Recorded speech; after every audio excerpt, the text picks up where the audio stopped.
We are a people of praise, great and wonderful God, for you are worthy of our gratitude and worship. Center us in the good news offered in Jesus Christ. Provide for us relevant connections to our daily lives. Inspire us to see clearly where our faith can serve others. Some are claiming game over. With you, merciful God, it is always game on. In the name of Christ we pray. Amen. Amen. We are so glad to have you. Welcome to Cypress Creek Christian Church. It is always a joy to be together as the body of Christ. We come here as sisters and brothers, welcoming all. With that in mind, let's take a moment to greet each other in the spirit of Christian love and acceptance.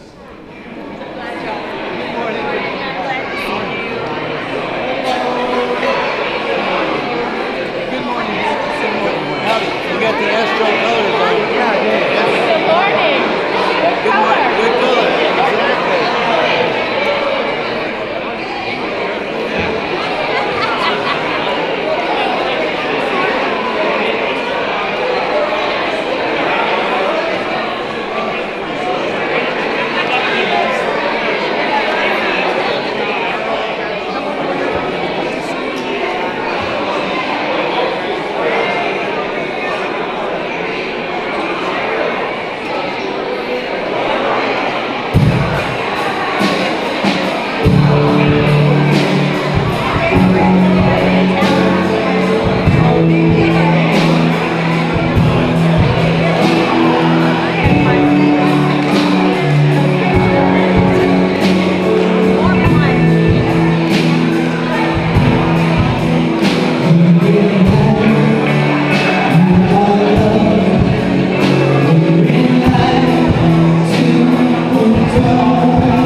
Early in my medical career, I learned a very valuable lesson. That when others think a situation is hopeless, give the patient the benefit of the doubt. Because there are people walking with thirst today that have been written off by the first responders. And yet there were a group of medical people that refused to give up. And God had a different plan for that day. So today we're going to talk about this faith that we have. Faith that sometimes we give up, but God steps in and has a very different plan. Will you join us in singing this next song? It's called Lord, I'm Ready Now.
I do want to remind you, those blue cards you find in your worship guides, please take a moment to fill them out. let us know how we can pray for you this coming week. This is a congregation that takes those very seriously. The men's prayer group, the staff, the elders, there are many that take those prayer concerns along with prayer joys and lifts them up to God throughout the week. Real quickly, a board meeting tonight, or this afternoon at 4 o'clock. I want to remind all of our board members about that. And then looking ahead to November 2nd, there's something around this church called a hobo party. Long tradition. If you're wondering what that is, if you know the stone soup story, that's kind of what it is. Everybody brings a can of vegetables and pours it into a big pot of soup, and they make a big stew together, and they share in that, but they also have a white elephant cell, and it's all to raise money for the Boys and Girls Country Ministry. It's going to be at the home of Bob Agamalion. He's setting up Mass here next week. The entire congregation is invited to come and to participate. It's always a fun evening. 2 weeks from today is All Saints Sunday. And it is a time when we remember those in our congregation along with those that are connected to this congregation through you all who have died this past year.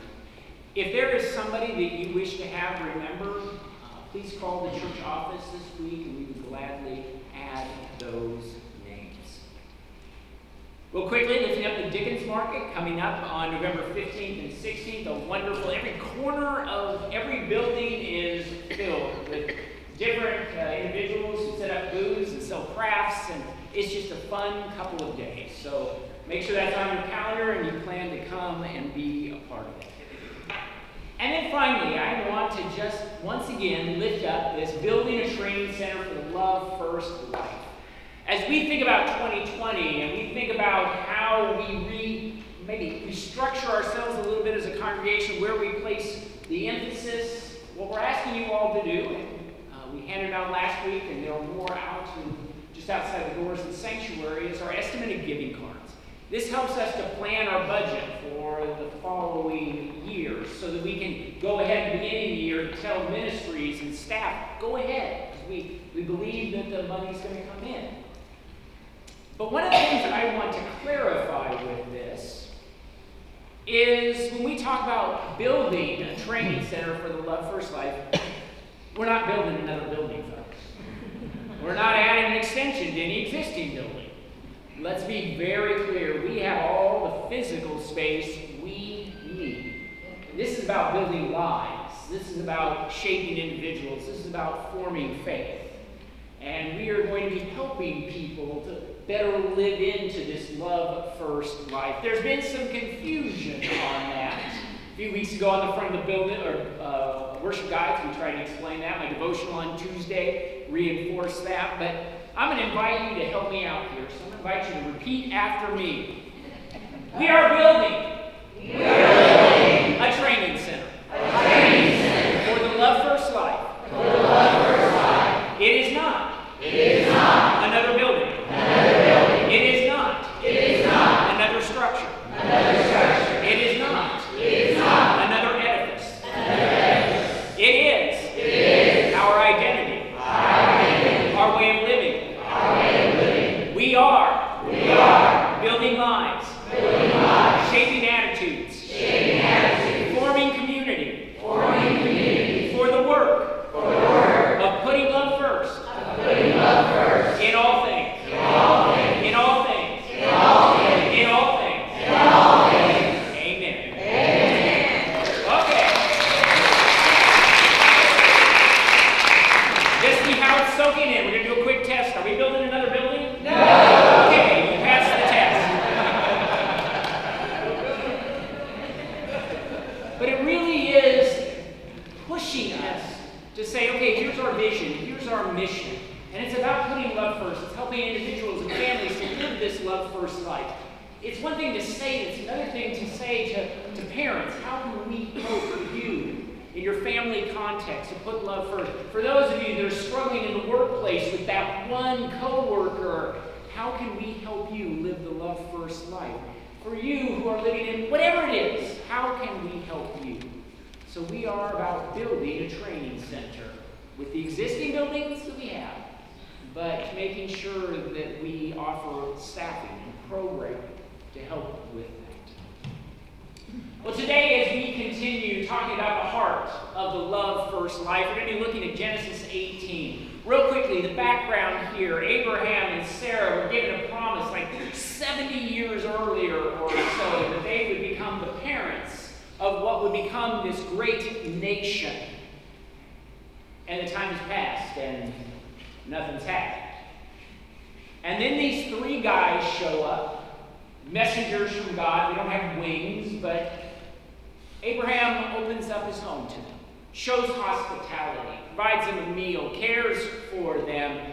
And as they're sitting underneath the oak trees, that's where one of them says, "Your wife Sarah is going to have a child." And we pick it up in verse 18 with these words. Now, Abraham and Sarah were both very old. Sarah was no longer menstruating. So Sarah laughed to herself, thinking, "I'm no longer able to have children, and my husband's old." The Lord said to Abraham, "Why did Sarah laugh and say, 'Me give birth at my age'? Is anything too difficult for the Lord? When I return to you about this time next year, Sarah will have a son." Sarah lied and said, "I didn't laugh," because she was frightened. But the Lord said, "No, you laughed."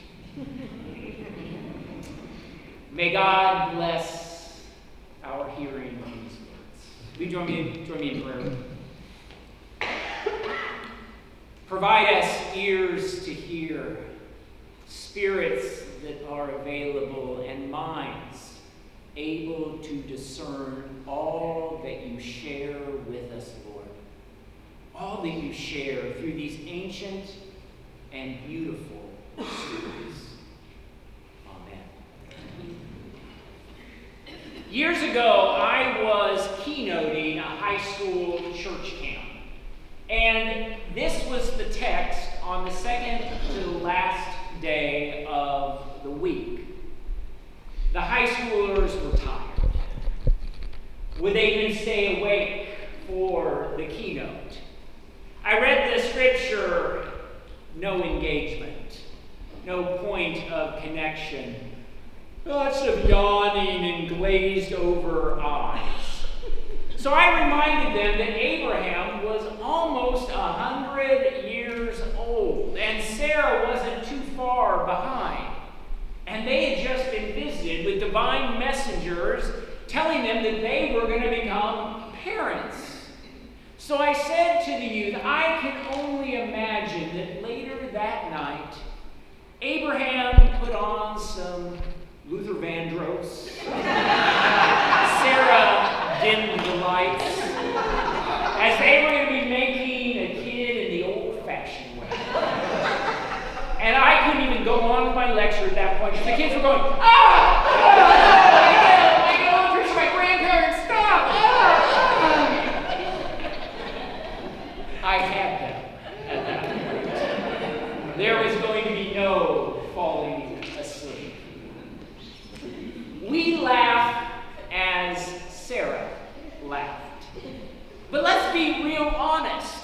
Sarah's reaction shouldn't be surprising. How many of us would have laughed hysterically at the thought? We have a few hands being raised at this point. And yet I have heard sermons where the pastor, with a deep sigh, has said, "Oh, Sarah, how could she not trust God? How could she not believe?" I have a suggestion why. I mean, it's been decades since this promise was made. They're old. In their minds, the dream died long ago. And maybe that's what needed to happen. Maybe not so much the death of the dream, but the death of how that dream would happen. If you're told that you're going to be the parents of a massive, multi-generational family, you're probably going to think to yourself, I'm going to have a kid. No, you're not going to think I'm going to have just one kid. I'm going to have 7. I'm going to have 12. I'm going to have 20. We need a good starting place, don't we, for this multi-generational family? You get that stuck in your mind. This is the way it's going to happen. And then it doesn't go that way.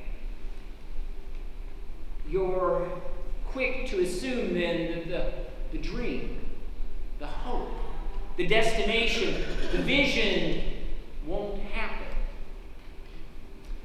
In my study of the heart of the Love First Life, we've been reading Bob Goff's book, Everybody Always. We've also watched a sermon and some other interviews with Bob. When Bob first started working to love everybody always, he reached out to some friends who were doing some good work and asked them, "Can I help you?" And Bob said every one of the people he asked said no. And Bob laughs hysterically at this and said, "I'm guessing they were probably very wise in saying no to me." But then Bob makes an interesting observation. He says, "I hear people all the time who've had a door shut in their face, and they say, 'I guess God closed the door,' and they give up completely." Bob said, "That's not what happened. Someone said no. That's all it was. It wasn't necessarily God shutting a door." I think Sarah and Abraham had to let the how this promise was going to come to completion, or at least the how that they had manufactured in their head, they needed to let it die.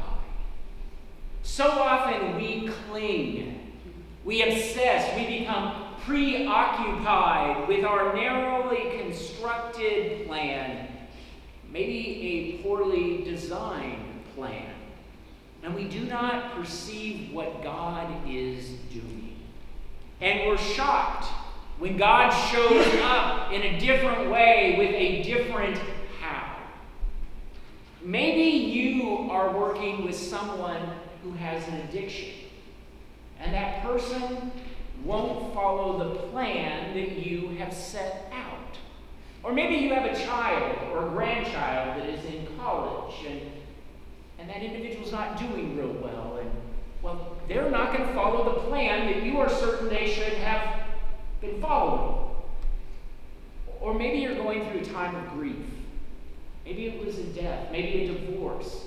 You picked up a how-to book to survive this, but it doesn't matter how many chapters you read, the grief still shows up in a powerful way. Maybe the hope, the vision, isn't the problem, but the how you get toward that desired end. Maybe that's what needs to change.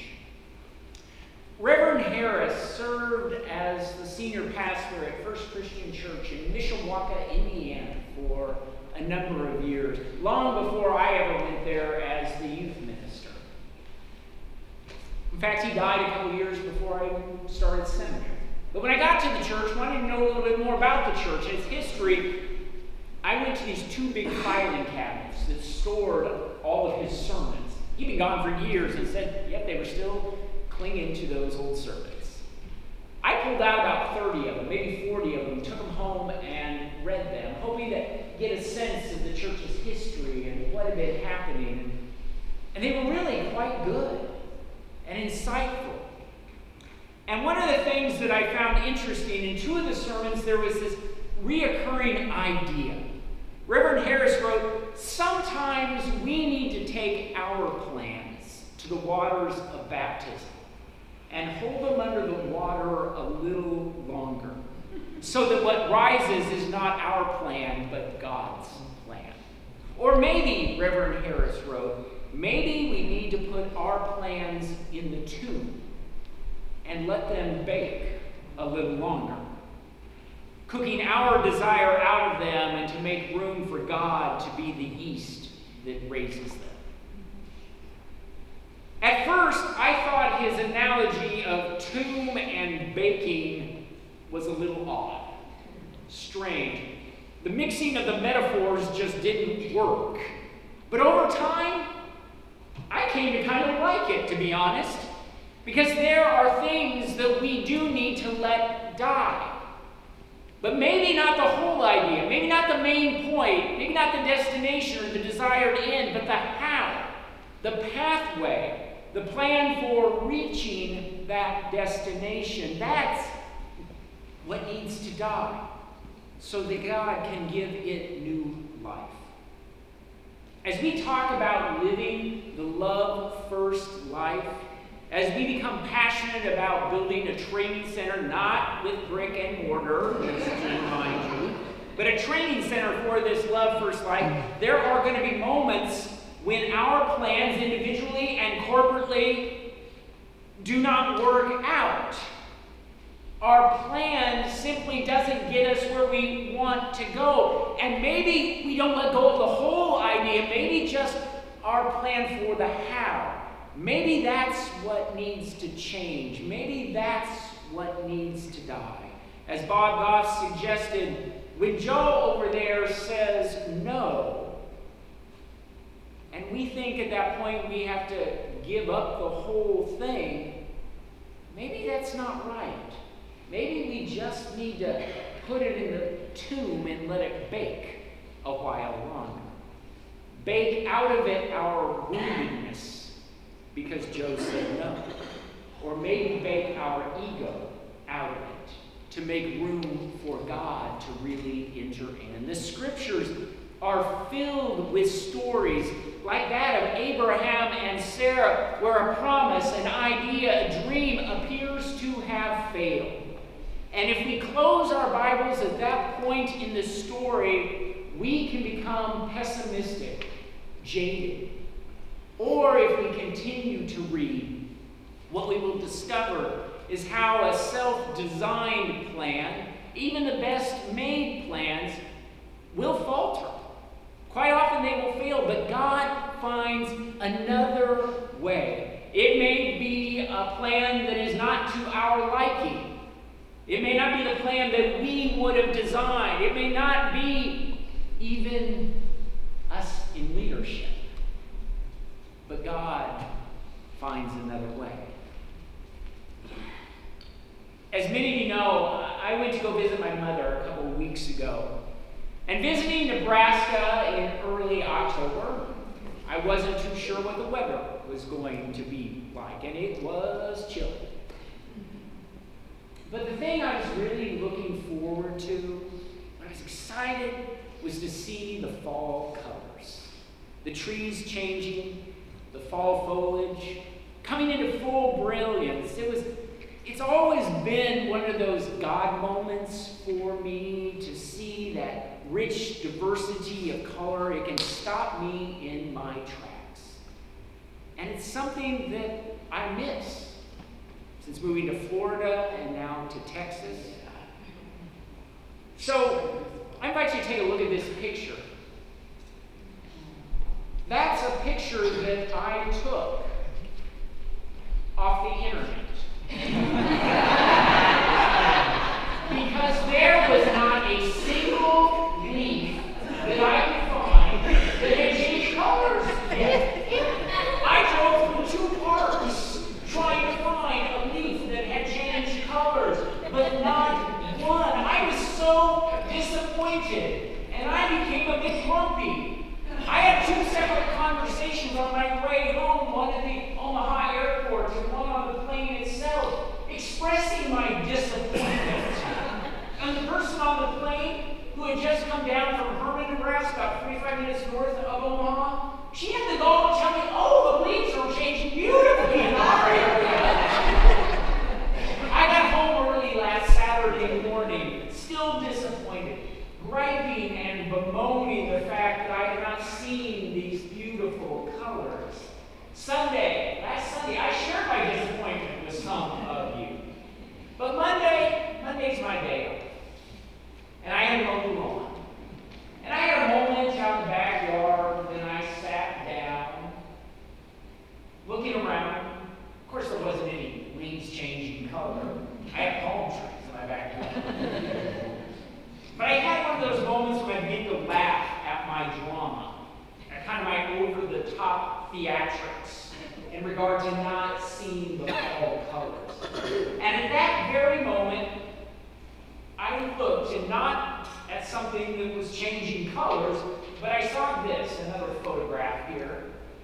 I looked over and saw my potting barrel that I had planted with tomatoes and peppers last spring. I spent a lot of money, really did all fertilizer, bought the new kind of soil, did all of that, and they grew and they produced practically nothing. And finally, a little over a month ago, they were dry and withered, and I pulled them all out and trashed them. And this last Monday, I'm sitting in that chair, I glance over, and there are these two shoots coming out of there. And so I get up and I look a little closer, and they're green peppers. And there are two that are about ready to be picked. And there are about 15 other small ones. About 3 to 4 times as many as I ever got this past summer out of those plants. I had dug up the old stuff, thrown it away. It was in. We were coming to winter. And yet, this, it appeared. Life emerges.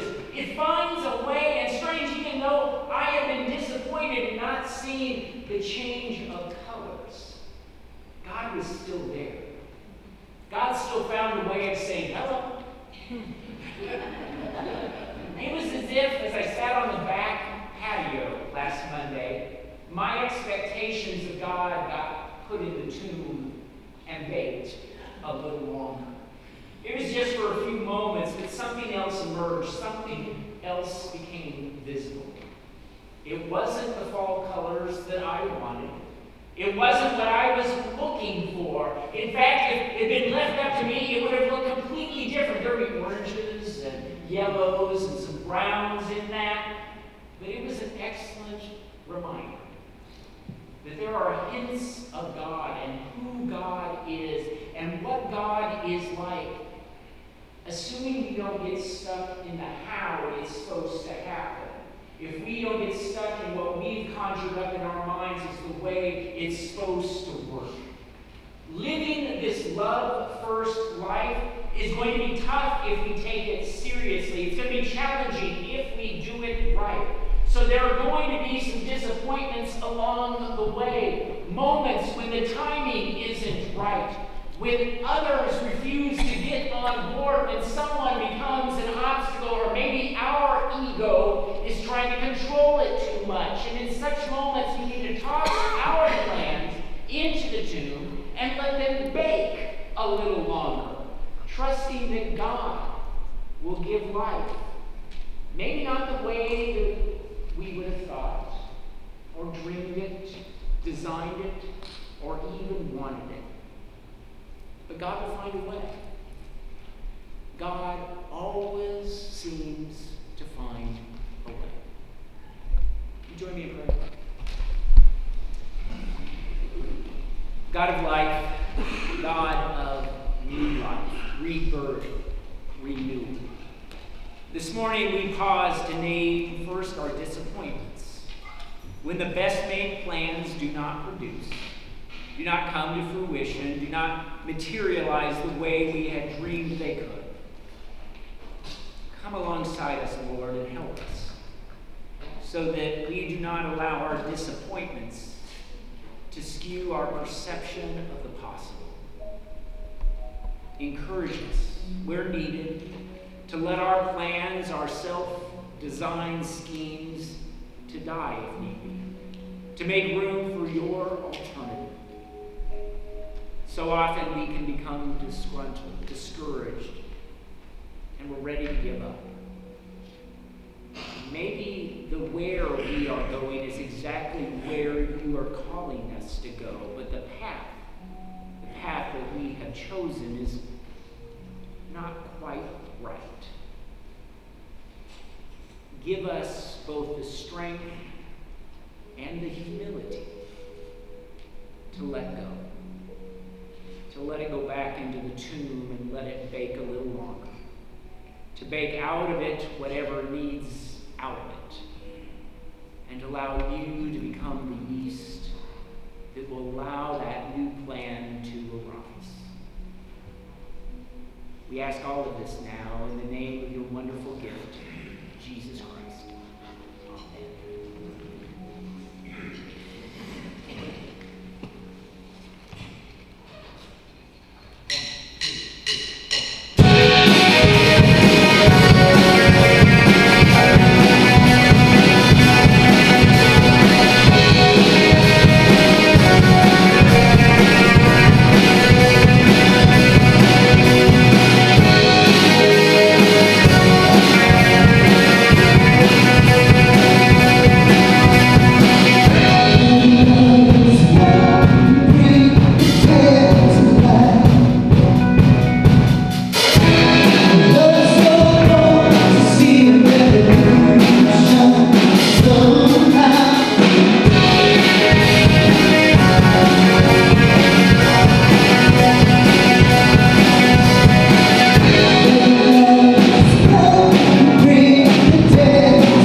colliding with this message that Jesus shared of love.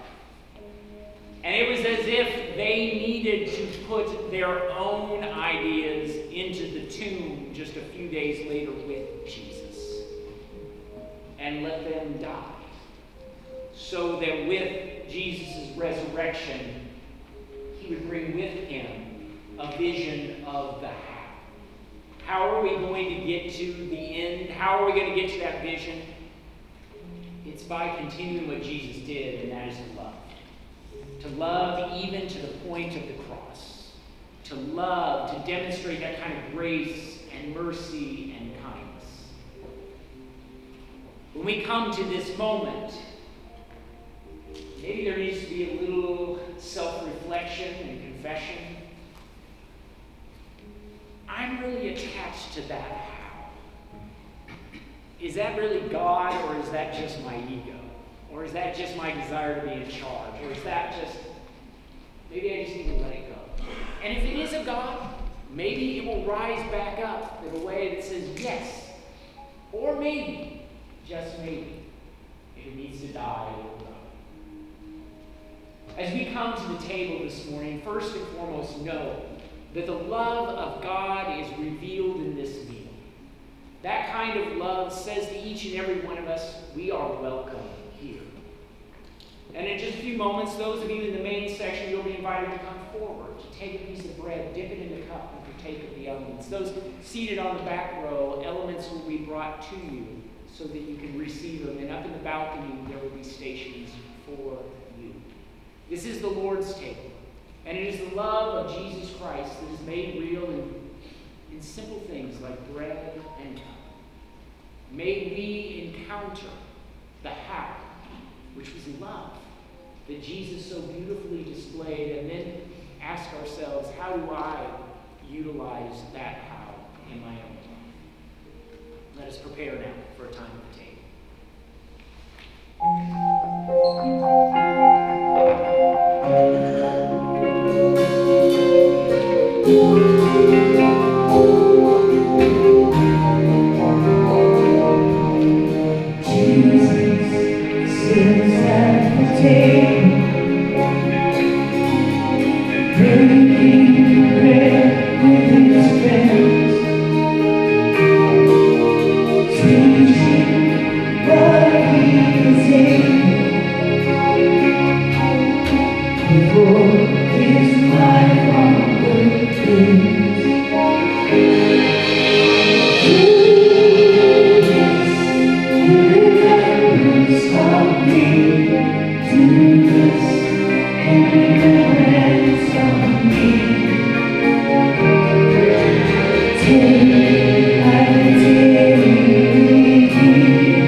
Folks, I'm here to tell you, God is doing something new in our midst. And we may not be able to understand it or define it or see it, but God is doing something new in our midst. Let's put a smile on our face and let hope breathe into our heart as we come to this table today with expectation that God is going to do something new in our midst. As we eat of the bread and as we drink of the cup, let us be filled with hope and promise and confidence that God is doing something new in our midst. Let us pray. God of grace and God of mercy, we come before you overwhelmed with life's disappointments. Some of us have simply had a bad day. Others are facing problems at work. Some of us are having difficulty getting along with friends and loved ones. Others feel our prayers are not being answered as they want. We bemoan our problems and spend most of our time complaining about what could have or should have been. We become cynical, discouraged, and ready to give up. We thank you for providing this place for us, a place where we find you, a place where we find hope, a place where we find that all things are possible through your love and protection. You are still a God of miracles. As we rejoice in the new things you stir up in our lives that let us know you are not done with us yet, hear us as we pray. Our Father, who art in heaven, hallowed be thy name. Thy kingdom come, thy will be done, on earth as it is in heaven. Give us this day our daily bread, and forgive us our sins, as we forgive those who sin against us. Lead us not into temptation, but deliver us from evil. For thine is the kingdom, and the power, and the glory forever. Amen. On the night in which Jesus was betrayed, he and his disciples gathered in an upper room to celebrate the Passover feast together. And while they were eating, Jesus took bread, and after a blessing, he broke it. And he gave it to the disciples and said, "Take, eat. This is my body broken for you." And then he took a cup and he gave thanks, and he gave it to the disciples and said, "Drink from this, all of you, for this is my blood of the new covenant, which is to be shed on behalf of many, for the forgiveness of sins. Do this in remembrance of me."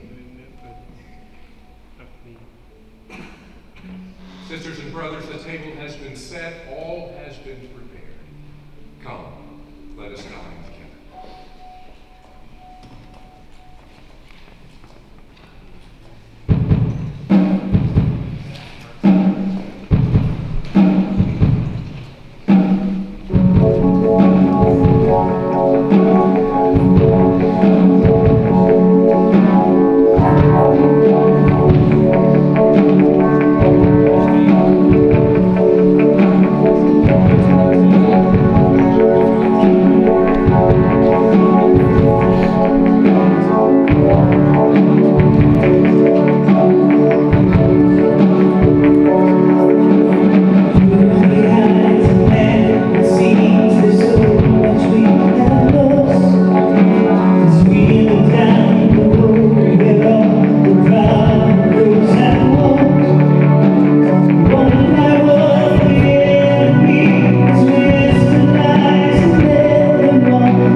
becoming this training center for the Love First Life. Last week, Dawn, who's up there, she shared with us about one of those opportunities to train oneself in certain aspects of the Love First Life. She's focusing mainly on women, but how do we set healthy boundaries in our lives? If we don't love ourselves, it's hard to love others. Those are going to be more of the programs we're going to be offering, tangible things that are going to help you live the Love First Life. But along with that is giving opportunities to live the Love First Life.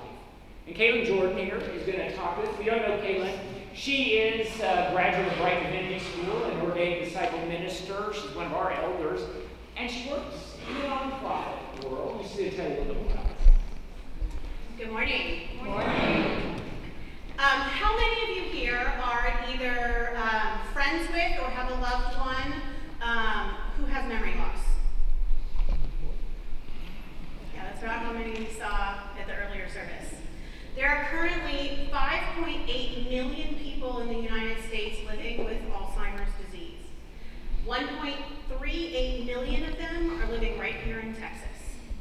More often than not, they are lovingly cared for by spouses, children, siblings, and friends who do so without pay, without support, and without a lot of resources. 38% of those caregivers report declining health, both physically and emotionally, because of their responsibilities. So I work for a nonprofit here in Houston called Care Partners.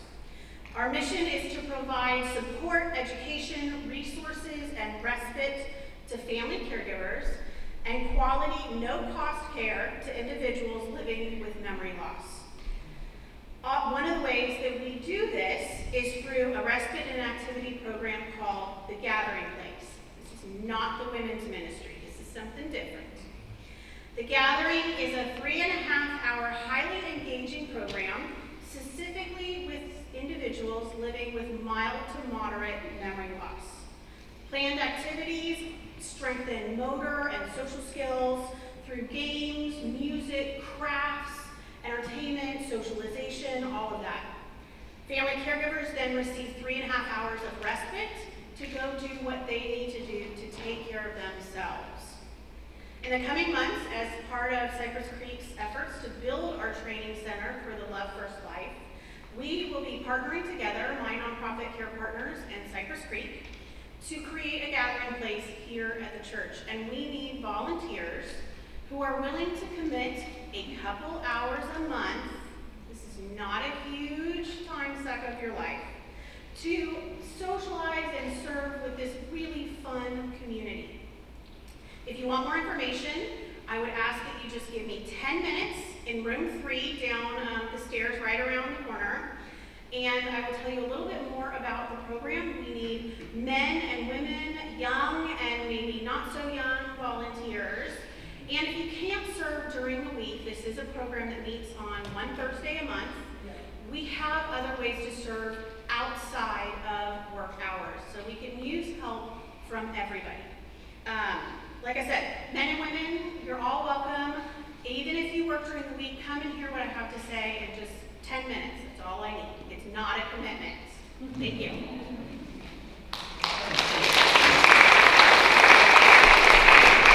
For me, this is just one of those perfect opportunities to kind of step into that Love First Life and to offer care to individuals who really, many of them feel trapped.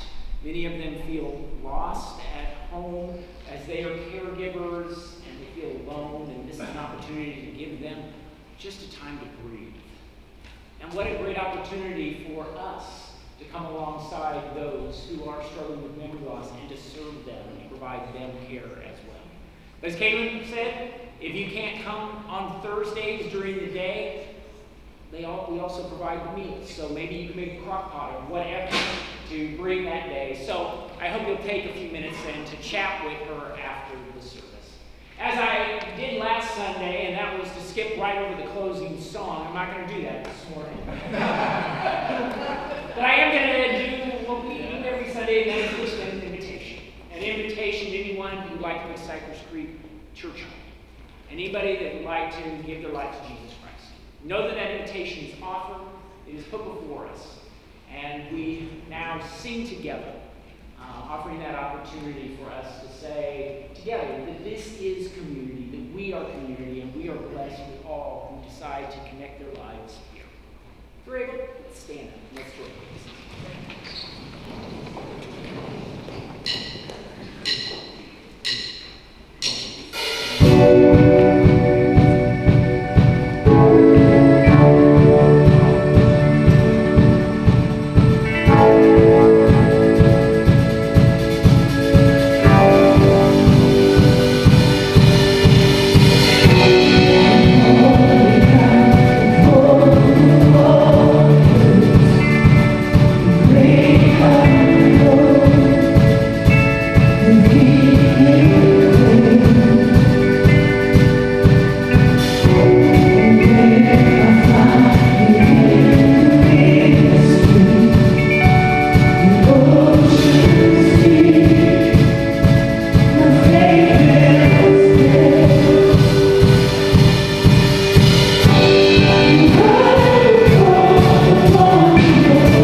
Because as I often say, it is good as a community of faith to see someone who steps forward and says, this is where I would like to worship, this is where I would like to serve. That's what you kind of whispered in my ear just moments ago.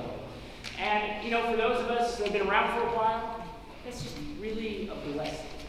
So Sheila, I see you right here at Christian Fellowship. And I ask you an age-old question. Do you believe that Jesus Christ, the Son of God, will you share that good news with others? Yes. Thank you for publicly making that statement, as it is a good time for all of us to reaffirm our own commitment. In just a moment, I'm going to invite you to join me back there so that people will come and greet you, reminding you all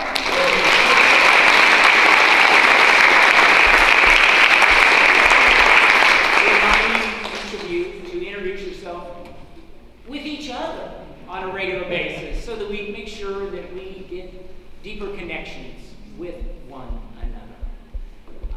I invite you now to take the hand of somebody close and let us join together in our closing prayer. Gracious God, may your love in our lives